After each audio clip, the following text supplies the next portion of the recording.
Olá, pessoal. Eu sou a Daisy. Sejam muito bem-vindos à primeira entrevista do nosso projeto, que está muito especial, de representatividade LGBTQIAPN+, aqui do IF Sul de Minas, de Poços de Caldas. Ao longo dos dias, a gente vai estar trazendo muitas novidades para vocês, outras entrevistas também, que as pessoas vão estar vindo aqui para compartilhar um pouco da história com a gente. Então, para você não ficar de fora, já se inscreve no nosso canal, segue a gente também no Instagram, para você não perder nenhuma das nossas novidades. Pessoal, hoje eu estou aqui com a Daisy. Daisy, pode se apresentar, fica à vontade para falar um pouquinho sobre você. Oi, pessoal. Meu nome é Daisy. Fui convidada pela Daisy, pela minha xará, para falar um pouquinho sobre a questão da letrinha T, né, da sigla LGBTQIAPN+. Então, eu sou mãe de uma mulher trans, ela tem 30 anos e a gente está vivendo esse processo juntas, né? E aí a Daisy queria que eu viesse aqui para poder estar contando um pouquinho de como que é tudo isso, né, nas nossas vidas e nessa interação, né, com toda a sociedade em geral. Daisy, como que foi para você quando você descobriu que você tinha uma filha trans? Como que foi esse processo de aceitação e descobrimento? Sim, foi mais recente, faz uns 2 anos mais ou menos. Uhum. É, eu percebia, né, no convívio com a minha filha, eu percebia que algo a angustiava, mas eu nunca conseguia acessar é, esse incômodo que ela tinha. E aí, quando eu vim a descobrir, né, que ela realmente quis falar sobre, quis assumir, quis realmente é, passar a viver, né, a identidade com que ela se identifica mesmo assim, né, que ela se conhece, se sente. A princípio a gente leva um susto porque às vezes não é algo que você está esperando, né? Porque a gente sempre pensa assim, como que vai ser essa relação dela com as pessoas? Porque o fato de você ser uma pessoa LGBT não é problema. Eu já trabalhei, eu já fiz estágio com o público do Ambulatório Transparecer, com o Celso Patelli, né? Que era meu professor, saudoso Celso Patelli. Eu tinha convívio com o público LGBT no meu curso de psicologia. Tenho várias amigas que são LGBT. Então, assim, comigo eu nunca tive nenhum problema com isso, porque também não, para mim nunca foi um problema. Mas a minha maior preocupação em saber que ela era uma pessoa trans era justamente como que vai ser esse convívio com as pessoas que não têm esse acolhimento, né? Esse entendimento, porque às vezes falta muita informação também. Com certeza. Então, eu acho que esse meu susto foi assim, meu Deus, será que a minha filha vai estar sempre em segurança? Uhum. Será que ela sempre vai ser bem tratada? Né? Então, eu acho que foi a primeira coisa assim que me preocupou mesmo. Você acha que dentro da família também, a sua família teve essa mesma reação?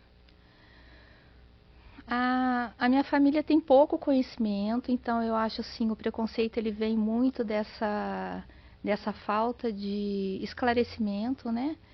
E a religião interfere um pouco, né? As crenças religiosas, né?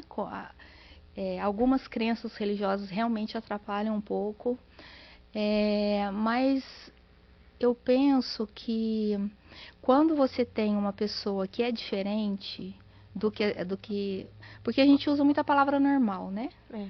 Ah, você é normal. O que é ser normal? Ser normal é você estar dentro de uma norma, né? Dentro daquilo que é esperado, daquilo que, se você tiver encaixadinho ali, não vai ser problema nenhum. Você vai ser aceito, todo mundo vai te respeitar, né? Não vai ser problema. Os padrões da sociedade, né? Exatamente. A partir do momento que você foge dessa norma, né? Que você realmente porque a gente é diferente, né? Uhum. Quem é igual é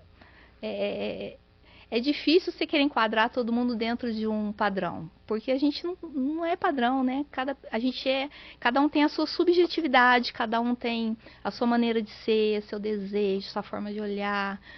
E então, quando você quer ter essa liberdade de ser quem você é, de ter seus desejos, de poder fazer as coisas que te fazem bem, e isso é diferente do que a sociedade espera, é muito difícil, né? Porque você vai realmente enfrentar essas dificuldades no convívio com pessoas que não estão querendo olhar para isso, né? Sim. Que realmente acreditam que a gente é tudo igual, tudo um padrão e tem que seguir um caminho só, gostar das mesmas coisas. Mas eu acho que a gente está aqui também para poder estar fazendo as pessoas refletirem, né? O que é a sociedade, né? Principalmente no Brasil, né? Com a diversidade que a gente tem de cultura. O Brasil é um país extremamente diverso, né? Enorme. Então, a gente não pode achar que só o homem branco, hétero, da elite vai estar certo, né? A gente tem que entender que o brasileiro é muito mais que isso, né? Se a gente for ver a nossa história, né? A gente é muito mais do que isso, né? Mas no fim acaba sendo o padrão. Acaba sendo a expectativa de que você atenda esse padrão. Exatamente. Exatamente. O que você acha que mais mudou, assim, em você como pessoa e como mãe, depois que a sua filha se assumiu trans? O que mudou? Eu acho que foi um exercício bom para mim de maternidade, porque é o sentimento do amor, do querer bem, do querer ver feliz, ver sua filha feliz, né? E isso para mim é a maternidade, né? A maternidade é você olhar para tua filha e falar assim, não, ela tá feliz, ela tá seguindo o caminho que vai fazer ela feliz, né? E se ela não assumisse a identidade de gênero, ela nunca seria feliz.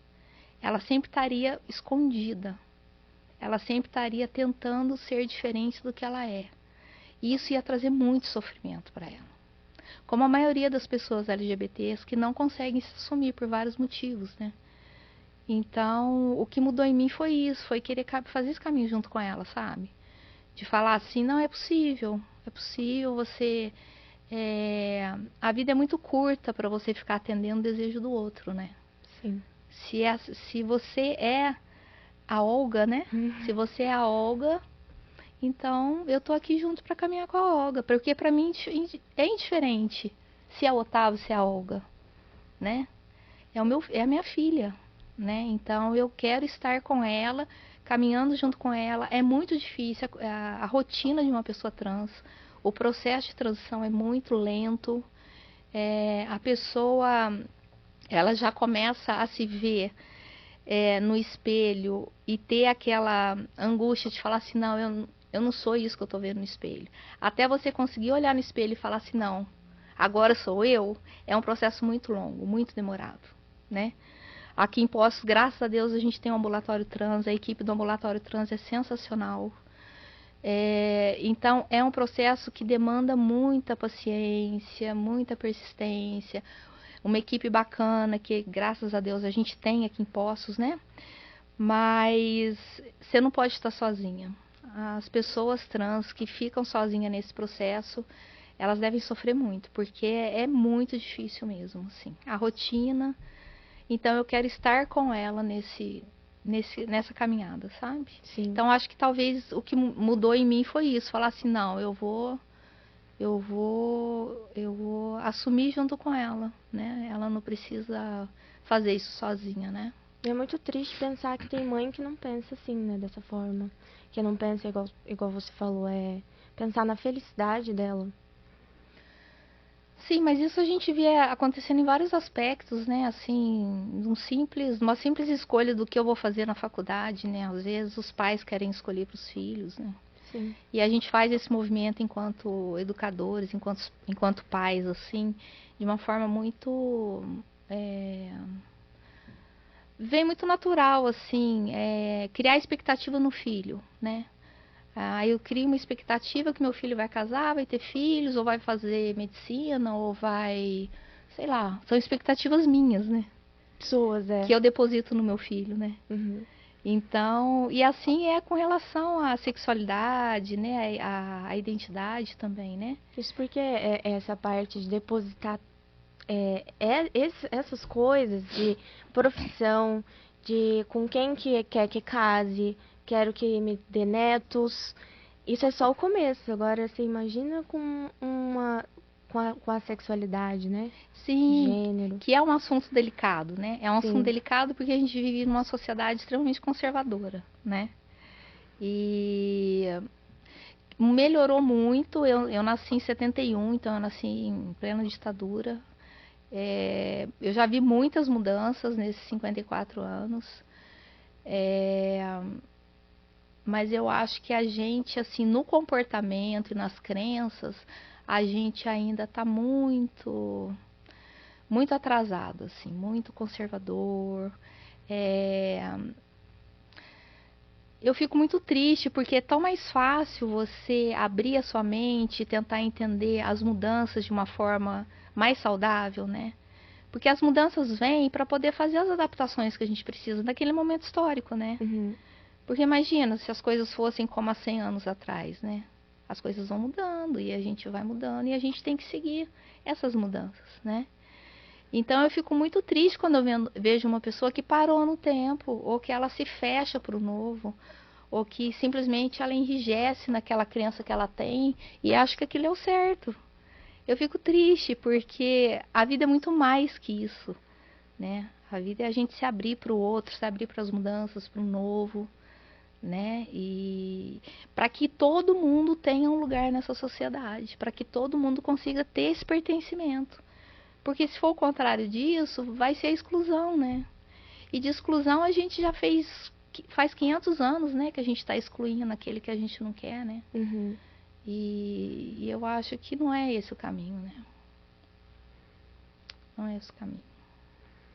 Eu quero pegar essa fala sua para inclusive falar sobre o nome do nosso projeto, que é Um Novo Amanhã. E é justamente isso que você falou. Um novo amanhã, um novo olhar, né? Tem muitas coisas que às vezes a gente vai identificando, conforme a gente vai vivendo décadas, né? Uhum. A gente vai identificando, assim, muitas coisas que às vezes eram legais e não tem mais, ou que não eram legais e mudaram para melhor, né?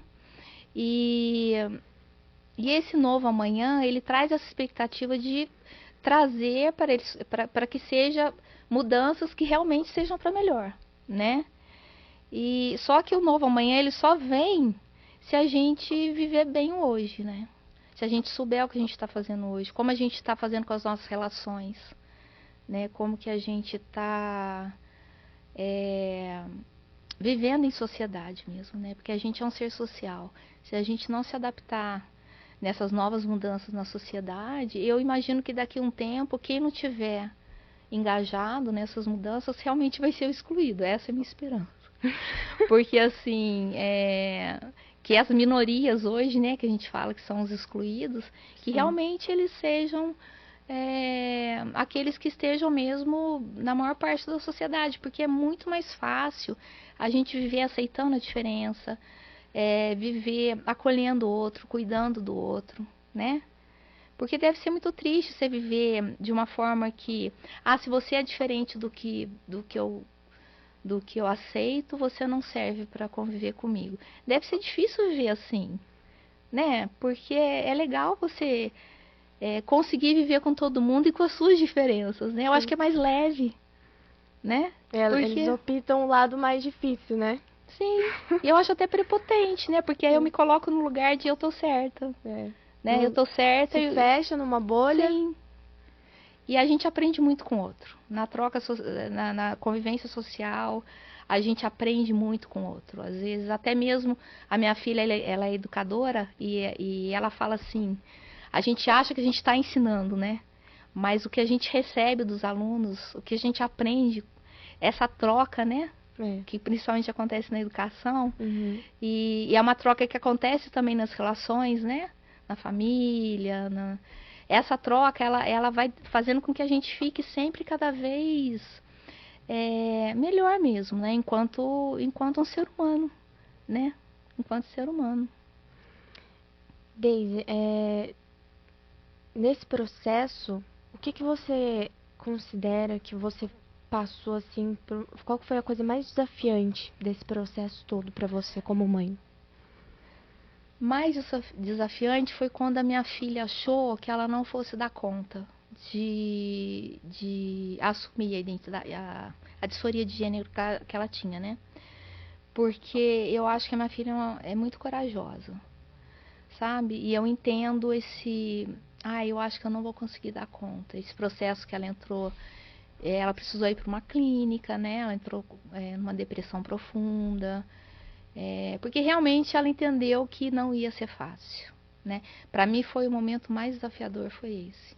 Quando eu vi que a minha filha realmente ficou com a saúde mental muito abalada, quando ela falou, agora ou eu assumo ou eu não vou conseguir mais viver, né? Então foi desafiador para ela, foi desafiador para mim. E com certeza foi muito importante ter essa rede de apoio. Sim, não, mas sem a rede de apoio você não consegue. Sem a rede de apoio você não consegue. A gente vê bastante pessoas em situação de rua, que estão em situação de rua porque a família não aceitou, né? Então, assim, se você não tiver o apoio, o suporte da família, eu acho muito difícil. Já é difícil, né, tendo suporte. Sem o suporte, eu acho bem difícil. E é muito perigoso, né? Essa não aceitação da família. É pra decisão da pessoa, pra decisão da vida dessa pessoa. Sim. De novo, a gente está falando em expectativas, né? Porque você não aceitar alguém, né? Você não aceitar um filho é porque ele não atendeu às suas expectativas, né? Uhum. É porque você queria que ele fosse diferente, né? Se você não aceita é porque você queria que ele fosse diferente. Então, de novo, a gente está falando em expectativa.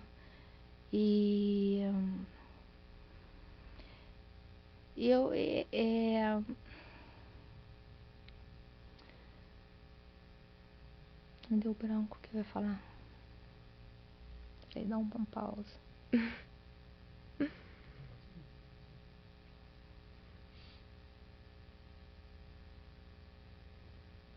Eu lembrei agora. Você não aceitar o seu filho é porque você queria que ele fosse como você, que ele atendesse ao que você espera, né? E ele é diferente, então não te aceita, eu vou te colocar para fora de casa. Eu tenho um grande amigo que já foi meu professor também, e ele é psicólogo também, ele é cego. E ele fala uma coisa que sempre fica na minha cabeça nesse momento. Ele fala que para você aceitar um filho, no caso dele, né? Um filho deficiente, você tem que, a mãe que para aceitar um filho deficiente, ela precisa matar o filho normal. Se ela não matar o filho normal, ela nunca vai aceitar aquele filho deficiente. O que ele quer dizer com isso? Se a mãe dele ficasse na expectativa de ter um filho que enxergasse, ela nunca ia conseguir conviver e estar com ele nos desafios que é a rotina de uma pessoa cega, né? Uhum. Então ela conseguiu estar com ele, aceitar ele, a partir do momento que ela viveu o luto do filho ideal, do filho que ela esperava ter. E assim é com tudo, né? Você não aceitar um filho é você não querer entender que aquele filho é diferente do que você espera, né? E ele vai viver de qualquer forma, com você ou sem você, mas sem você vai ser mais difícil, Com né? certeza. Então, eu acho que aí nessa hora eu acho que é o amor mesmo. É o amor. Porque eu tive muito conhecimento, experiência, estágios na faculdade de psicologia, né? Com a questão da sexualidade, das causas LGBT. Eu tive essa parte teórica, eu tive na faculdade de psicologia. Mas tem uma coisa que é muito maior que isso. Tem pessoas que não têm conhecimento nenhum, nem sabe o que quer dizer a sigla, né? Mas ela tem um amor, ela tem um acolhimento. Eu tenho uma tia que a neta dela é lésbica. Uhum. E ela, quando a neta dela falou que ela tinha uma namorada, a minha tia me contando. A minha tia falou assim, Daisy, quando ela me contou, eu olhei para ela e falei assim, ela vai precisar mais ainda do meu amor. Eu passei a abraçar mais ela, passei a beijar mais ela. Que lindo. Eu passei a falar mais vezes que eu amava. E eu achei aquilo tão lindo. E a minha tia é uma senhora de quase 80 anos que Olha não tem só. conhecimento nenhum. Ela não sabe É o nem amor. o que é o LGBTQIAP+. É. E isso foi um aprendizado que você trouxe durante esse processo? Ou teve outros aprendizados que você conseguiu extrair deste processo? Para poder Pra sua vida? usar na minha experiência pessoal, você diz, de Sim. outras pessoas? Uhum. Eu acho que, assim, eu sempre fui uma pessoa mais curiosa, uma pessoa mais desprendida mesmo de padrões, sabe? Eu nunca fui uma pessoa muito conservadora, eu sempre queria conhecer, saber, conhecer gente nova. Então, eu sempre, desde adolescente, eu sempre tive muito amigo LGBT. Então, eu sempre vivi várias experiências de alegria e de tristeza, né? Nesse mundo. E então, mas assim, tem essas pessoas em específico que você vai gravando, né? Minha tia, meu professor, né? Que fica como uma lição, né? Que você fala, nossa, realmente é isso, né? E a gente está aqui para isso, né, Deise? A gente está aqui para poder dar voz também para essas pessoas Com certeza. que às vezes acham que é impossível, né? Sim. Eu acho que esse trabalho, esse projeto que vocês estão fazendo aqui no Instituto Federal, ele vai, assim, trazer muita possibilidade das pessoas de poder falar, de poder sair na rua de cabeça erguida, né? Porque muitas pessoas se acham pecadoras, muitas pessoas se acham erradas, simplesmente porque não são héteros, né? Com certeza. Tanto para ter esse local de fala aqui, tanto também para as outras pessoas que vão estar ouvindo a gente. Exatamente. Poder entender, ou até levar para a vida, Sim. né? Sim, sim, eu acho que é sobre isso mesmo. E eu acho que o papel da comunicação, o papel da educação, eu sou uma defensora número 1 da educação, do Instituto Federal mais ainda, né? E eu acho que esse é o papel, sabe? É o papel de realmente trazer informação, a informação certa, né? Porque a gente Sim. paga um preço muito alto por informações falsas, né? Intencionalmente falsas, né? E então a boa informação, a boa formação, né, o desenvolvimento do pensamento crítico nas pessoas, né, você conseguir ler um texto e ter a interpretação daquele texto, né? Uhum. Então, assim, tudo isso facilita a comunicação, né?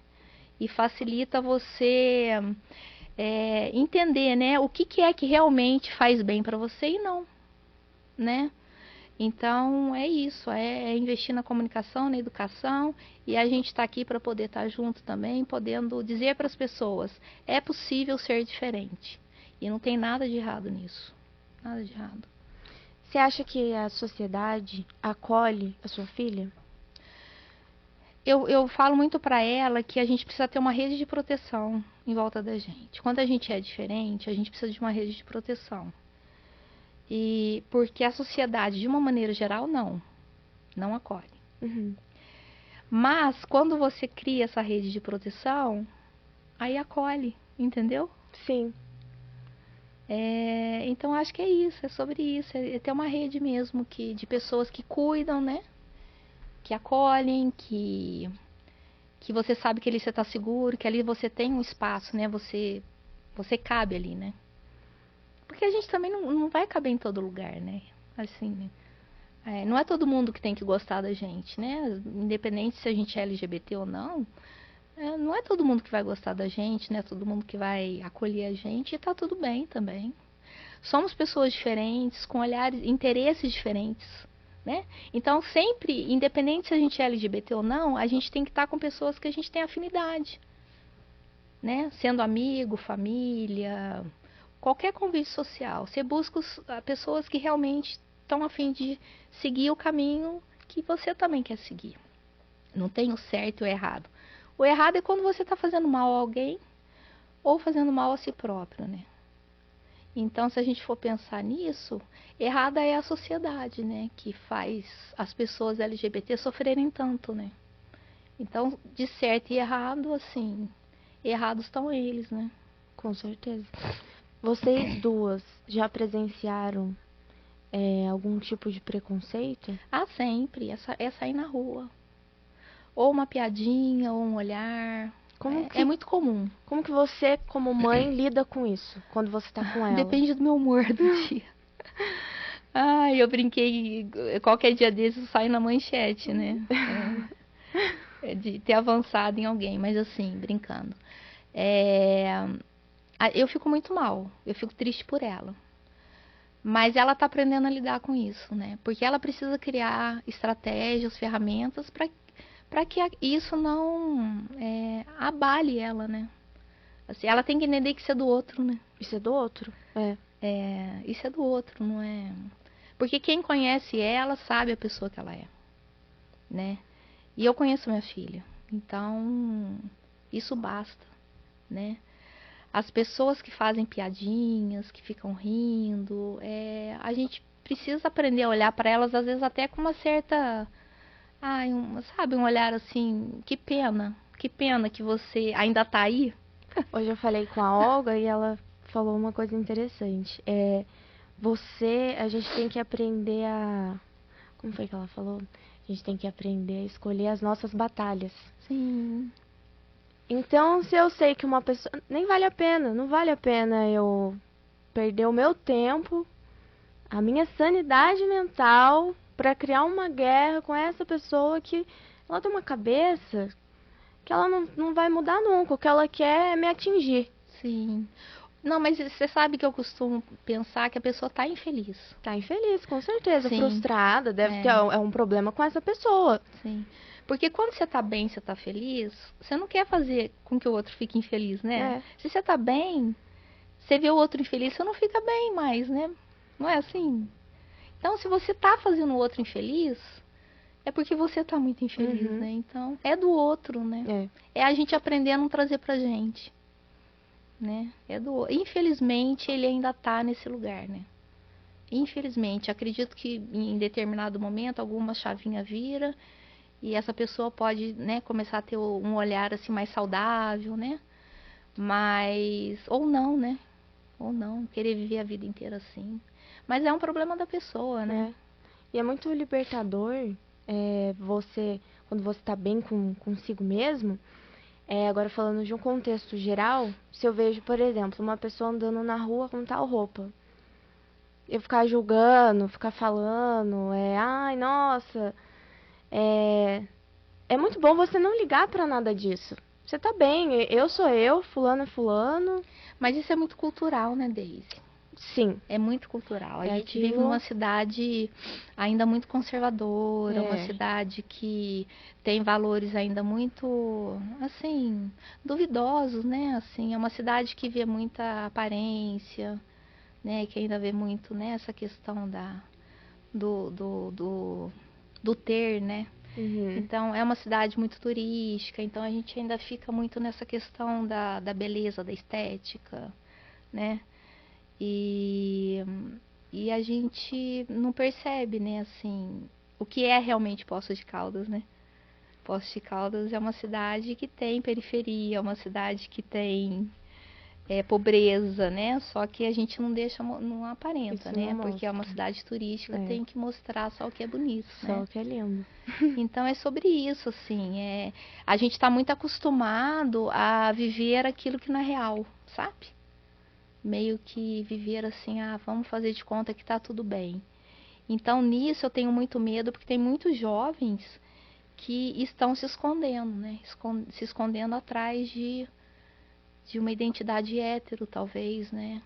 Ou eu acredito que tenham muitos jovens que estão em sofrimento justamente porque precisa manter essa aparência de que não, eu estou seguindo o que esperam de mim, né? Porque aí pensa, é dentro de uma família que não vai te aceitar, ou que vai te pôr pra fora de casa, que Sim. você vai sofrer algum tipo de violência dentro de casa por se assumir. Pensa, não sei, na cabeça dessa pessoa. Ou ela sai de casa, e aí vai saber lá, não tem lugar onde ficar. Sim. Você vai pra rua. Ou então você se mascara, finge ser uma pessoa que você é, pra ficar com a família. Ter um lugar pra ficar. Essa escolha é uma escolha, é a pior escolha, mas é uma escolha que às vezes a pessoa acha que é a mais fácil, né? É a mais fácil. Mas então é por isso que eu achei importante eu vir aqui hoje, porque eu sou uma mulher já de 54 anos, né? Já sou uma adulta, né? Então eu quero falar para os jovens que é possível, sim. É possível você conhecer quem você é, né? Façam terapia. Entendam quem vocês são, do que vocês gostam, do que faz bem para vocês, né? E assumam isso, porque é possível, é possível. A gente está tendo cada vez mais espaço para poder ser acolhido mesmo, sabe? E os lugares que a gente não é acolhido, simplesmente a gente não vai, Não vai. né? Se eu não sou acolhido. Exatamente. Você acha que Poços de Caldas é uma cidade que abraça as causas LGBTs? Eu acho que tem uma galerinha muito boa, jovem, que tá fazendo um trabalho muito bacana. Coletivo, sabe?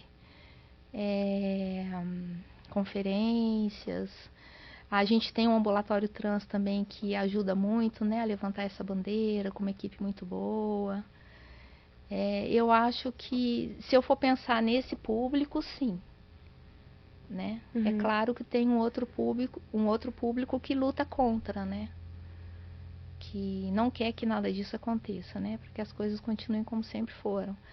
Mas eu acredito que é possível. Essa galerinha, eu acredito muito no jovem, sabe? Eu acredito muito no jovem, o jovem bem informado, o jovem que tá ali no coletivo, que tá ali, sabe? Fazendo o que é possível. Eu acredito na voz, né? Na voz do jovem, na voz do cidadão. Acredito muito nessa voz. Que às vezes, por várias maneiras, eles tentam nos calar, né? Enquanto cidadão, né? A gente vê, às vezes, isso na política acontecendo muito. Mas eu acredito muito nessa voz. E essa voz precisa estar cada vez mais ecoando mais forte nos coletivos, né? Nessa sociedade que realmente está afim de fazer com que a cidadania aconteça, né? Assim, porque a gente precisa ter coragem, né? E vai ser tudo muito difícil, assim, muito. Porque você sempre vai ter aquela turma que não quer que nada mude, né? É aquela turma que realmente quer estar no poder e quer ditar as normas, né? Mas antigamente as empresas não aceitavam muito bem, hoje as empresas já aceitam, né? As empresas que aceitam o LGBT, por exemplo, elas passam a ter uma visão até muito mais positiva, né? Porque o público é um público mais jovem, né? Então, eu acho que é isso, as coisas vão. Nem que se for por interesse econômico, esses conservadores uma hora vão ter que nos engolir, né? Daisy, você como mãe, de que forma que você protege e apoia a sua filha contra os preconceitos que ela passa? Eu procuro. Eu estar aqui hoje é uma forma, né? Com certeza. Quando eu tô com ela na rua, para as pessoas que me conhecem, sempre.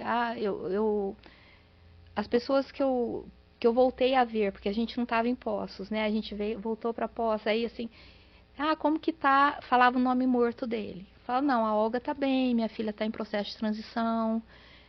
Então, assim, e eu falo, eu conto para a pessoa de uma forma natural, porque para mim não é um problema, né? Porque ela precisa ir tendo esse espaço mesmo. É a Olga que está aqui. E é uma Olga em processo de transição. Então, quanto mais você agir de forma natural, mais as pessoas vão entender que não é um problema. Porque realmente não é, né? Então, eu procuro fazer isso, fazer esse movimento onde ela consiga ser acolhida, ela consiga se sentir pertencente. Quando a gente conversa também, sempre trocando uma ideia nesse sentido, sabe? Dela poder sofrer menos, né? Assim, tentar reagir de uma forma que seja mais saudável para ela, né? Uhum. O que você gostaria que as pessoas entendessem sobre a sua experiência de ser mãe de uma pessoa trans? Que elas entendessem dessa experiência.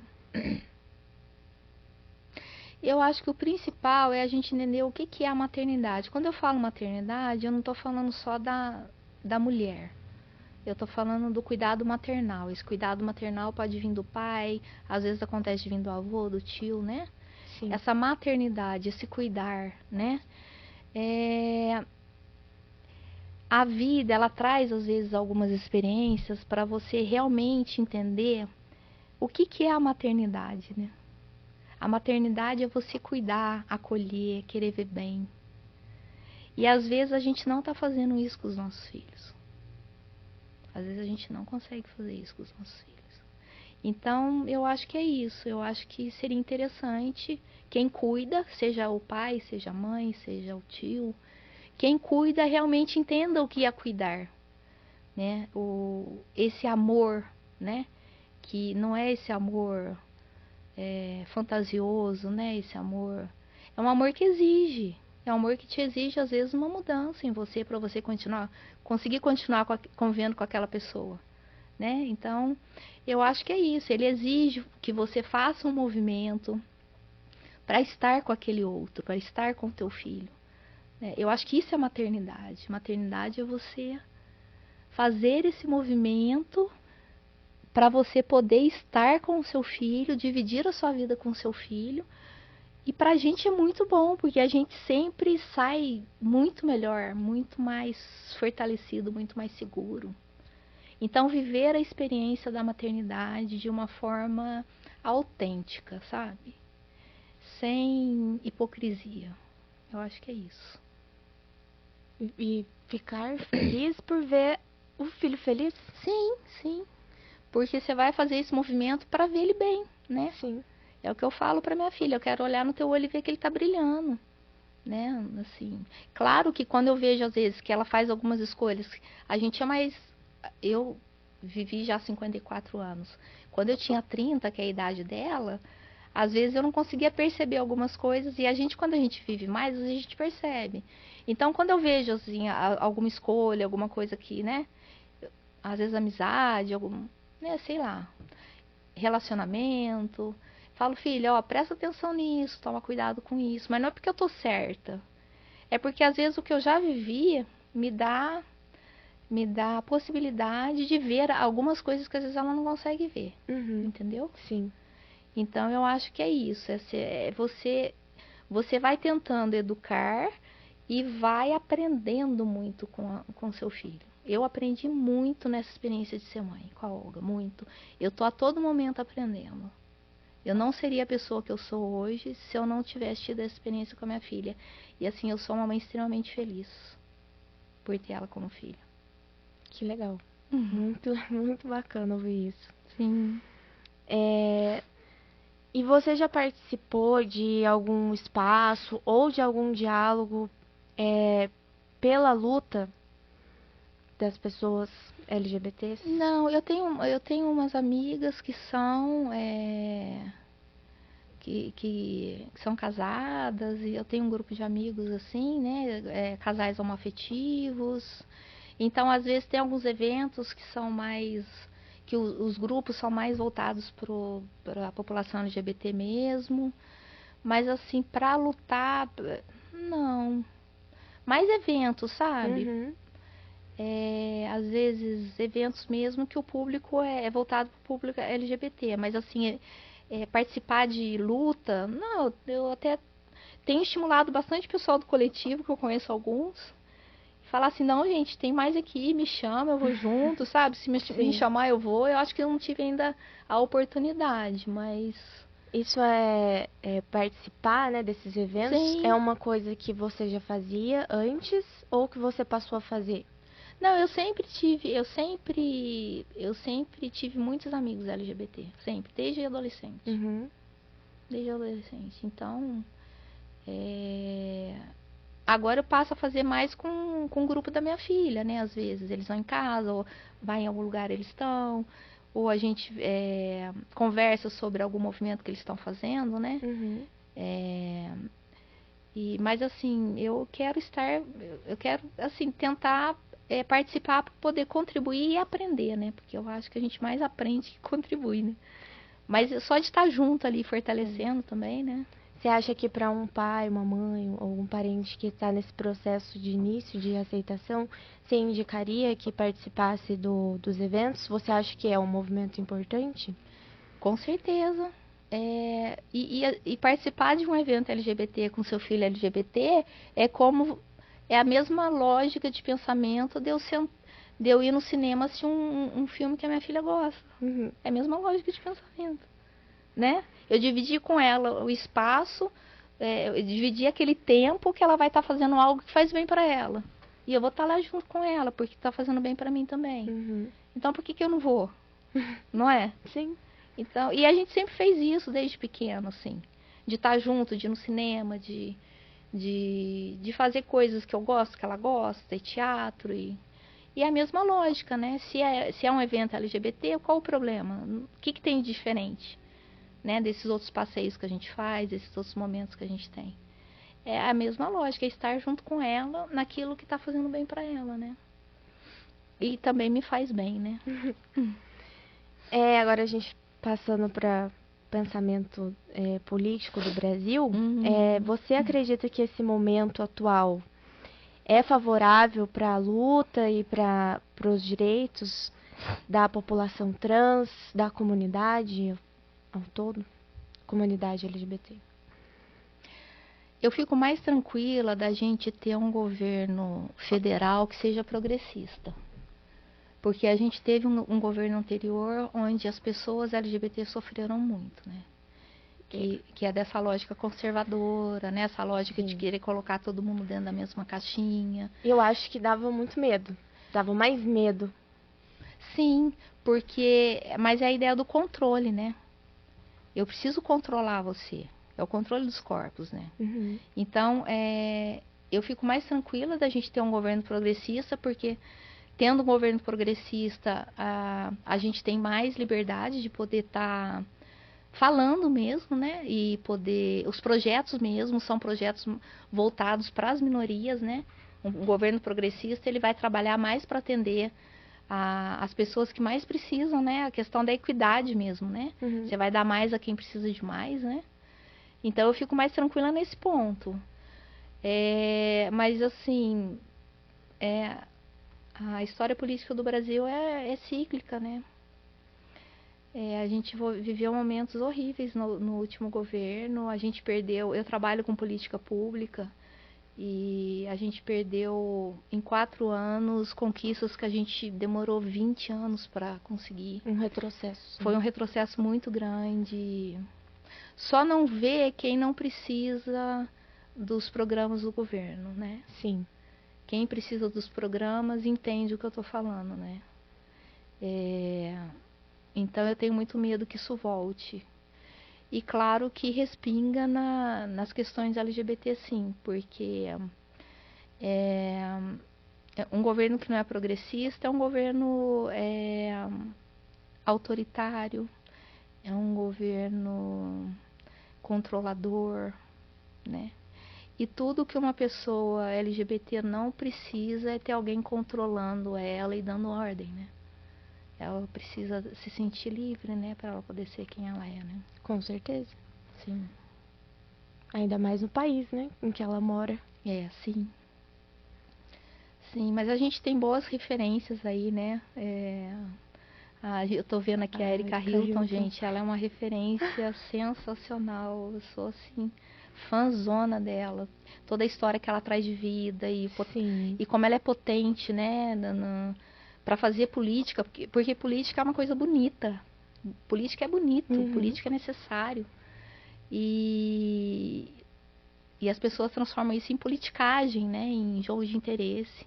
E a Erika Hilton, para mim, é uma referência sensacional. Tanto como na mulher trans, que ela é maravilhosa. A história que ela traz de vida, que ela já ficou em situação de rua. Como ela é potente, né, nos projetos dela, os projetos políticos, o enfrentamento que ela faz, né, Sim. com esse neoliberalismo, né, que está tomando conta do mundo, né, como ela enfrenta, como ela tem argumento, ela é muito poderosa, ela é muito sensacional. Muito apoiadora também, né, no local de trabalho dela. Sim, sim. E eu acho que, como ela, a gente tem muitas, né? Muitas referências, tanto na política quanto no meio artístico. E são essas referências que a gente precisa se pegar e falar assim, não, vamos fortalecer, né? É esse lugar de voz, né? Esse lugar de voz que a gente precisa ecoar e fortalecer cada vez mais, né? Para que todo mundo tenha seu espaço, né? Se você não gosta de como eu sou, você não precisa conviver comigo, né? Minha vida não vai mudar por causa disso. O que você não pode é querer tirar o meu lugar, né? É querer fazer com que eu não tenha um lugar na sociedade. Ninguém tem o direito de fazer isso com ninguém, né? Agora, pra gente ir finalizando a nossa entrevista, eu gostaria que você falasse mais uma vez por que você aceitou participar da nossa entrevista.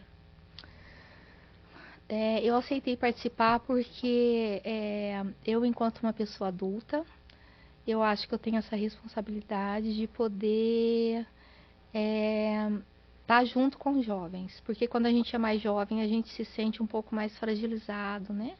Um pouco mais inseguro, né? Então eu, enquanto uma pessoa adulta que levanta a bandeira, né, LGBT, é uma forma de eu poder estar aqui e falar para esse jovem que é possível ser quem é possível ter seus sonhos, seus projetos de vida, independente da sua sexualidade ou identidade de gênero, porque isso é uma questão que só cabe a você. Isso não vai mudar em nada, né? Nada da tua vida. E às vezes essa questão tira até a vontade da pessoa de ter projetos pessoais, né? De poder seguir a vida, né? Então, eu acho que eu tô aqui para dizer para esse jovem: vai viver a tua vida, vai fazer seus projetos, siga em frente. Independente de quem você independente da sua sexualidade, independente da tua identidade de gênero, vai ser quem você é. É possível. Que recado que você deixaria para uma mãe, um familiar que está passando por esse processo de aceitação de ter um filho ou uma filha trans? Que recado? Eu até entendo, assim, que algumas mães sofrem, alguns pais sofrem, mas eu entendo que eles sofrem porque eles ainda estão naquela coisa que a gente falou lá atrás, né? Naquela expectativa, né? Sim. Porque desde que o bebezinho tá na barriga, né? Aí você já fala, é homem, é mulher, aí você já começa a criar aquela expectativa do rosa, do azul, né? Do carrinho, da boneca. Então, quer dizer, você vai construindo isso e a expectativa vai ficando mais materializada, teu filho vai crescendo. E aí tem muitos pais que não conseguem lidar com essa expectativa não concretizada, né? Eu falaria para esses pais: façam terapia. Eu acho que é isso que eu falaria: façam terapia, aprendam a se conhecer, né? Porque senão você não vai conseguir ajudar teu filho. E estar com o filho da gente é a melhor coisa do mundo. A gente poder viver, dividir, né, nossa vivência e estar com ele ao longo da vida e construir histórias. Então, e isso é o mais importante, né? Com certeza, e é um momento também que o filho ou a filha precisa ter esse apoio. Sim, sim, na adolescência principalmente, né? Porque busca, depois, né? na fase adulta, se ele conseguir ser independente, aí, mesmo que ele não tenha o apoio da família, ele consegue. Mas a adolescência é uma fase que realmente, né, a gente precisa muito dos pais, né? Uhum, Dos com responsáveis, certeza. né? Deise, muito obrigada pela sua participação na nossa Obrigada a entrevista, você. no nosso projeto. É muito importante escutar a sua história, você compartilhar com as outras mães, com as outras pessoas. Isso é muito importante pra Sim. gente. Muito obrigada por ter aceitado estar aqui com a gente, compartilhar a sua história. Obrigada também à direção do nosso projeto, a Dani, o Chico, o Eduardo, muito obrigada. Pessoal, então, o projeto Novo Amanhã, a gente está com o Instagram. Segue a gente no Instagram para vocês não perderem as próximas novidades, as próximas entrevistas. A gente está com um evento aí, não vou dar spoilers. Segue a gente lá no Instagram para vocês não ficarem de fora, tá? Muito obrigada.